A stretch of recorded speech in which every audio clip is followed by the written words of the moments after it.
السلام عليكم ورحمة الله وبركاته نحمد الله العظيم ونصلي على رسوله الكريم أما بعد அன்பான பெரியோர்களே, ஜமாத்தார்களே, அல்லாஹ்வின் கிருபையால் ஃபஜ்ருடைய தொழுகையை இமாம் ஜமாஅத்தோடு தொழுதுவிட்டு குர்ஆனின் விளக்கங்களை தெரிந்து கொள்வதற்காக நாம் எல்லாம் அமர்ந்திருக்கிறோம். ரப்பு சுப்ஹானஹு வ தஆலா நம்முடைய எல்லா அமல்களையும் பரிபூர்ணமாக கபூல் செய்வானாக. ஆமீன். கைர் பரக்கத்துகள் நிறைந்த நாளாக, கெட்ட முடிவுகளை விட்டும் முசீபத்துகளை விட்டும் உலகத்தின் ஆபத்துகளை விட்டும் அல்லாஹ்வின் படைப்புகளின் தீங்குகளை விட்டும் பாதுகாப்பு பெற்ற நாளாக அல்லாஹ் இந்த நாளை நமக்கு அமைத்து தருவானாக. ஆமீன். அருமையான பெரியோர்களே, இத சமாஉன் ஃபதரத் என்கிற சூரா, இந்த சூறாவில் மொத்தம் 19 ஆயத்துகள் இருக்கிறது. முழுக்க இந்த சூறாவில் அல்லாஹ் கியாமத்து நாளை பற்றியும் தன்னை மறந்தவர்களுடைய நிலைமையை பற்றியும் இந்த சூறாவில் அல்லாஹ் 19 வசனங்களில் சொல்லி காட்டுகிறார். இத சமாஉன் ஃபதரத், வானங்கள் வெடித்து சிதறுகிற போது, இதழ் கவாக்கிபுன் தசரத், நட்சத்திரங்கள் எல்லாம் வானத்திலிருந்து கீழே உதிர்ந்து விழுகிற அந்த நேரத்தில், இதழ் பிஹாரு ஃபுஜ்ஜிரத், கடல்கள் எல்லாம் கொந்தளித்து சிதறுகிற அந்த நேரத்தில், இதழ் குபூரு புஅதிரத், கபூர்கள் எல்லாம் எழுப்பப்படுகிற அந்த நேரத்தில், அலிமத் நஃப்சுன், ஆன்மா அறிந்து கொள்ளும், ஒவ்வொரு மனிதனுடைய ஆன்மாவும் அறிந்து கொள்ளும்.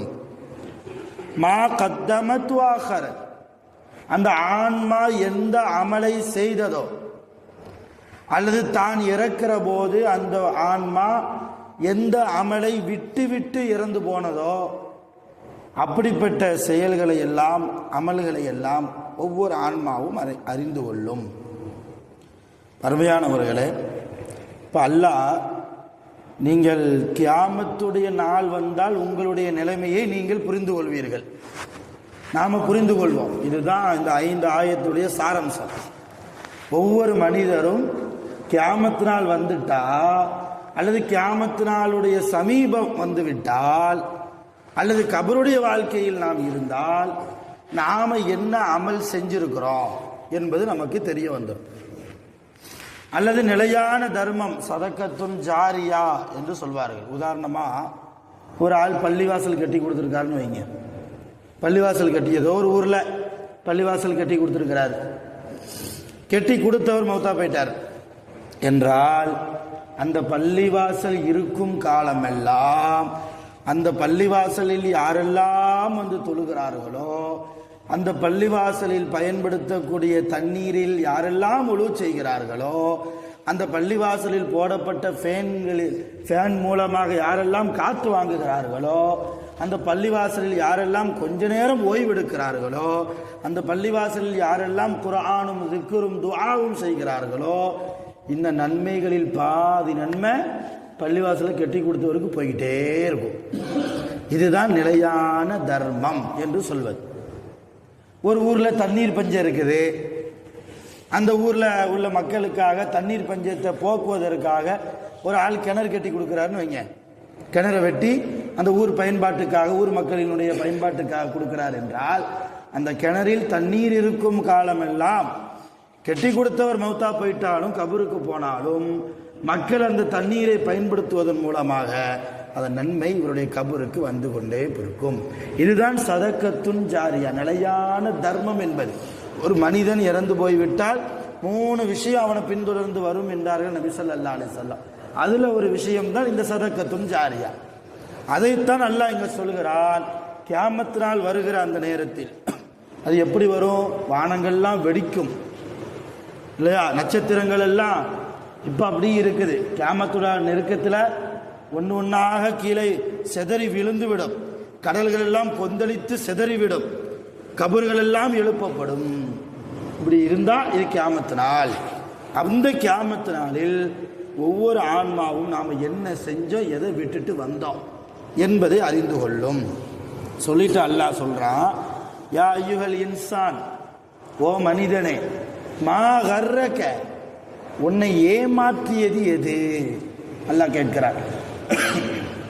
யா அய்யுஹல் இன்சான் மா கர்ரக பி ரப்பிக்கல் கரீம், சங்கையான உன்னுடைய ரப்பை விட்டும் உன்னை ஏமாற்றியது எது? அல்லாஹ்வை ஒழுங்கா தொழாம, அவனை பயப்படாமல், அவன் எதையெல்லாம் செய்ய சொன்னானோ அந்த காரியத்தை எல்லாம் செய்யாமல், அவன் எதையெல்லாம் தடை செய்தானோ அந்த காரியத்தை எல்லாம் செய்து அல்லாஹ்வுடைய பயம் இல்லாமல் வாழ்கிறாயே மனிதா, அல்லாஹ்வை விட்டும் உன்னை ஏமாற்றக்கூடியது தான் எது? அல்லாஹ்வை விட மிகப்பெரிய சக்தியாக நீ எதை நினைக்கிறாய்? அல்லாஹ் எப்படிப்பட்டவன் தெரியுமா? அல்லதி ஹலகக, அவன்தான் உன்னை படைத்தான். அல்லாஹ் தானே நம்மளை படைத்தான், வெறுமன அல்ல. ஃபஸவ்வாக, செம்மையாக படைத்தான். ஃபஅதலக, அழகாக சரிபடுத்தி ஒழுங்குபடுத்தி படைத்தான். அது ஏதோ மற்ற மிருகங்கள் விலங்குகளை படைத்தது போன்று மனிதர்களை அல்லாஹ் படைக்கல. அல்லாஹ் மனிதர்களை ரொம்ப அழகாகவே படைத்திருக்கிறான். வத்தீனி சூறால கூட நம்ம சொன்னோம் இல்லையா, லக்கது ஹலக்கனல் இன்சான் ஃபீ அஹ்ஸனி தக்வீம், மிக அழகான தோற்றத்திலே மனிதர்களை நாம் படைத்திருக்கிறோம் அல்லாஹ் சொன்னான். அதைத்தான் இங்கேயும் சொல்றான்.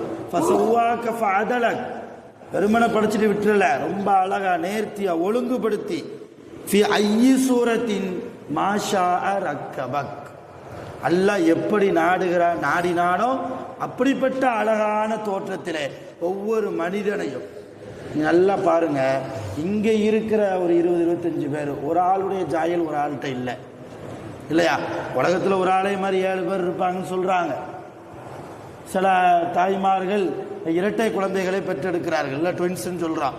இதெல்லாம் அபூர்வம். ஆனால் பெரும்பாலும் ஒரு ஆளுடைய சாயல்னு ஒரு ஆளுக்கு இருக்குதா? இல்லை. இவ்வளவு ஏன், நம்ம கட்ட விரல் ரேகை கூட ஒரு ஆளுடைய ரேகை ஒரு ஆளுக்கு பொருந்தாது. அதனால தான் கை நாட்டுக்கு அவ்வளோ பவர். கையெழுத்தை கூட மாற்றி போற்றலாம், ஒரு ஆள் மாதிரியே கொஞ்சம் ட்ரைனிங் எடுத்தால் கொஞ்சம் அவரே மாதிரி போற்றலாம். ஆனால் கை நாட்டை யாராலும் என்ன செய்ய முடியாது. இப்போ இந்த ரேகைகளை படைத்தது யார்? அல்லாஹ் தானே. படைப்பு என்றால் அழகான தோற்றம் என்றால் உடம்பு அமைப்பு மட்டும் இல்லை, உடம்பில் இருக்கிற ஒவ்வொரு தோல், ஒவ்வொரு ரேகை உள்பட அடுத்த மனிதனுக்கு ஒப்பாக இல்லாத அளவுக்குத்தான் அல்லாஹ் படைத்திருக்கிறார். இப்போ எவ்வளவு நேர்த்தியாக அல்லாஹ் நாடியவர்களுக்கு தான் எப்படி நாடினானோ அந்த அடிப்படையில் படைத்திருக்கிறான். கல்லா விஷயம் இப்படி இருக்கிற போது பல் துகذிபூன பித்தீன், நீங்கள் கியாமத் நாளை பொய்ப்படுத்துகிறீர்கள். இப்போ இது காஃபிர்கள் சம்பந்தமாக இறக்கப்பட்டது. காஃபிர்கள் மறுமை நாள்லாம் ஒன்றும் கிடையாது, ஒரு மனுஷன் இறந்து போயிட்டான்னா அவனுக்கு கபர் வாழ்க்கையும் கிடையாது, கியாமத் நாள் வாழ்க்கையும் கிடையாது அப்படின்னு சொல்லிக்கிட்டு இருந்தாங்க. அப்போ அவங்களுக்கு பதில் கொடுக்கும் முகமாக அல்லாஹ் நீங்கள் மறுமை நாளை பொய்ப்படுத்துகிறீர்கள் என்று அல்லாஹ் சொல்கிறார். இதில் இன்னொரு கருத்தர்த்தம் என்னன்னா, இந்த ஆயத்தில் மறுமை நாள் உண்டு என்று ஈமான் கொண்ட ஈமான்தாரிகள் நாம். யார் மறுமை நாளை பற்றி பயப்படாமல் மறுமையில் மஹ்ஷர் மைதானத்தில் அல்லாஹ்வுடைய சன்னிதானத்துக்கு முன்னால் நாம் நிப்பாட்டப்படுவோம், அல்லாஹ் நமக்கு செய்த உபகாரங்கள் குறித்து அவன் கேள்வி கேட்பான், அவனுக்கு பதில் சொல்லாமல் நாம் ஒரு அடி கூட முன்னாலும் பின்னாலும் எடுத்து வைக்க முடியாது என்கிற உண்மை நிலவரம் தெரிந்தும் கூட கியாமத் நாளுடைய பயம் இல்லாமல் நாம் வாழ்ந்தால் நாமும் கியாமத்தை மறைமுகமாக பொய்ப்படுத்துகிறோம் என்று அர்த்தம். எவ்வளவு பாரதூரமான விஷயம். அடுத்து அல்லாஹ் சொல்கிறான், வ இன்ன அலைக்கும் லஹாஃபிதீன், மனிதர்களே உங்களிடத்திலே பாதுகாக்கக்கூடிய 2 மலக்குகள் இருக்கிறார்கள். உங்கள் செயல்களை பாதுகாக்கக்கூடிய 2 மலக்குகள் இருக்கிறார்கள். அவங்களுக்கு பேரு கிராமன் காத்திபீன். அடுத்த ஆயத்தில் அல்லாஹ் சொல்றான், கிராமன் காத்திபீன், அவங்க பேர் கிராமன் காத்திபீன். வலது பூஜ்ஜத்தில் ஒரு மலக்கு, இடது தோல்ல ஒரு மலக்கு. இந்த 2 மலக்குக்கும் பெயர் கிராமன் காத்திபீன். கபூரில் நான் ஒரு ஜனாசாவை வைக்கப்பட்டதற்கு பின்னால் 2 மலக்கு கேள்வி கேட்பாங்க இல்லையா, அந்த மலக்குகளுக்கு பெயர் முன்கர் நக்கீர். நம்ம தோளில் இருக்கிற மலக்குக்கு பெயர் கிராமன் காத்திபீன். அப்படின்னா எழுதக்கூடிய சங்கையான 2 மலக்குகள்னு அர்த்தம். நீங்கள் நம்ம என்ன நன்மைகள் செய்கிறோமோ அதை ஃபுல்லாக இவர் எழுதுவார், என்ன தீமை செய்கிறோமோ அதை ஃபுல்லாக இவர் எழுதுவார். அதைத்தான் அல்லாஹ் சொல்றார், யஅலமூன மா தஃஅலூன், நீங்கள் எதை செய்கிறீர்களோ அதை அந்த மலக்குகள் அறிந்து கொள்வார்கள், அறிந்து அவர்களுடைய பதிவேட்டிலே எழுதுவார்கள். இன்னல் அப்ரார லஃபீ நஈம், நிச்சயமாக நல்லவர்கள் சுவனத்திலே இருப்பார்கள். வ இன்னல் ஃபுஜ்ஜார லஃபீ ஜஹீம், நிச்சயமாக பாவிகள் நரகத்திலே இருப்பார்கள். யஸ்லௌனஹா யௌமத்தீன், அவர்கள் எந்த கியாமத் நாளை பொய்ப்படுத்தினார்களோ அப்படிப்பட்ட கியாமத் நாளில் நரகத்திலே அவர்கள் நுழைவார்கள். வமாஹும் அன்ஹா பிகாயிபீன், நரகம் என்பது அவர்களுக்கு மறைவாக அப்பொழுது இருக்காது. யாருக்கு? கியாமத் நாளை பொய்ப்படுத்தியவர்களுக்கு. வமா அதராக்க மா யௌமுத்தீன், நபியே கியாமத் நாள் பற்றி உங்களுக்கு நான் அறிவிக்கட்டுமா? சும்மமா அதராக்க மா யௌமுத்தீன், அதே கேள்வியை அல்லாஹ் 2ஆம் தரமும் கேட்குறான். நபியே கியாமத் நாளை பற்றி உங்களுக்கு நான் அறிவிக்கட்டுமா? அது எப்படிப்பட்ட நாள் என்று உங்களுக்கு தெரியுமா? யௌம லா தம்லிகு நஃப்சுல் லி நஃப்ஸின் ஷைஆ, ஒரு ஆன்மா இன்னொரு ஆன்மாவுக்கு சொந்தம் கொண்டாடவே முடியாது.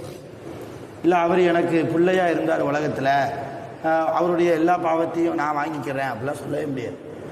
அவர் செய்த குற்றம் அவருக்கு தான், அவர் செய்த நன்மையும் அவருக்கு தான். நன்மையை வேணா கொடுக்கலாம், ஆனால் அடுத்தவருடைய குற்றத்தை தன் மீது என்ன செய்ய முடியாது. நம்மளா வாண்டடா போய் என் புள்ள, என்னுடைய மனைவி, என்னுடைய பெற்றோர் என்று சொல்லி எந்த ஒரு ஆன்மாவும் பிற ஆன்மாவுக்கு சொந்தம் கொண்டாட முடியாது. வல் அம்ரு யௌமஇதின், அந்த நாளில் கியாமத் நாளில் எல்லா காரியமும் லில்லாஹ், யாருக்கு தான் சொந்தம்? அல்லாஹ்வுக்கு தான் சொந்தம்.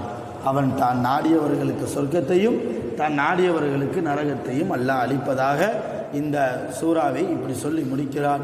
வல்ல ரஹ்மான் குர்ஆனின் மூலமாக நிறைய படிப்பினைகளை நாம் பெற்று அதன்படி வாழ்வதற்கு சுவனவாசிகளாக அல்லாஹ் நம் அனைவர்களையும் முழுமையாக கபூல் செய்வானாக. நம்முடைய பாவங்கள் அனைத்தையும் அல்லாஹ் முழுமையாக மன்னித்தருள் புரிவானாக. பாவக்கரையை விட்டும் நீங்கியவர்களாக ரப்புல் ஆலமீன் நம் அனைவர்களையும் பாதுகாப்பானாக. வஆகிரு தஅவானா அனில் ஹம்துலில்லாஹி ரப்பில் ஆலமீன். சுப்ஹானல்லாஹி வ பிஹம்திஹி, சுப்ஹானல்லாஹி வ பிஹம்திஹி, அஷ்ஹது அன் லா இலாஹா இல்லா அன்த அஸ்தக்ஃபிருக வ அத்தூபு இலைக்.